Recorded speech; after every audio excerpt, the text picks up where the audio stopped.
कि कांग्रेस ने कल एक बड़ा धमाका सा कर दिया पटना में जब अलका लांबा जो राष्ट्रीय महिला आयोग की अध्यक्ष हैं वो आई थी और वहां पर वो प्रदेश अध्यक्ष जो राजेश राम जी हैं उनके साथ और भी कई नेता थे। इन लोगों ने एक अनाउंसमेंट किया, वो महिलाओं के लिए अनाउंसमेंट था, जिसमें बिहार में अगर महागठबंधन की सरकार सत्ता में आती है तो कांग्रेस ने हर महिलाओं को 2,500 रुपए देने का वादा किया है।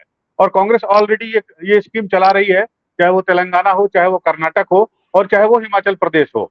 और इसके अलावा छत्तीसगढ़ और राजस्थान के भी जब चुनाव हुए थे तो उनके मैनिफेस्टो में ये बातें कही गई थी। लेकिन ताज्जुब इस बात पे हो रहा है कि चूंकि कांग्रेस यहाँ पर इंडिपेंडेंट चुनाव नहीं लड़ रही है, महागठबंधन के साथ लड़ रही है और तेजस्वी यादव ने कुछ पहले से ये ऐलान करते आए हैं कि वो महिलाओं के लिए महिला मान योजना या सम्मान योजना लागू करेंगे।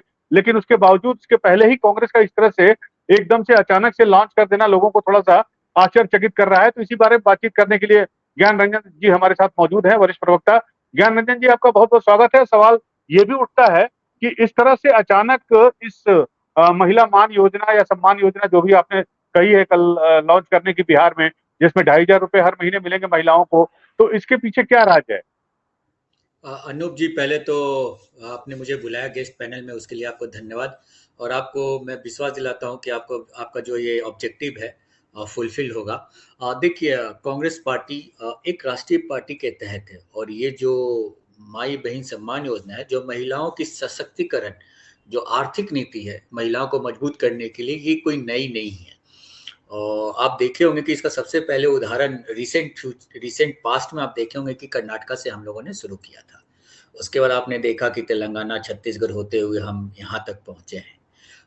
बात को समझने की जरूरत है। जब देश में सत्ता की परिवर्तन हुई 2014 में, तो उसके बाद से देश में जिसको कहा जा रहा था कि हम महंगाई कम करेंगे, उससे 120% महंगाई बढ़ गई है।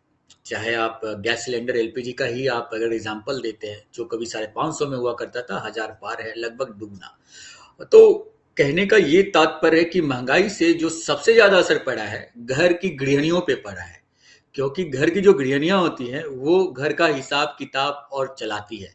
तो 2014 से लेके अभी तक मोदी सरकार ने महंगाई कम करने के लिए एक भी नीति और योजना लागू नहीं किया उन्होंने।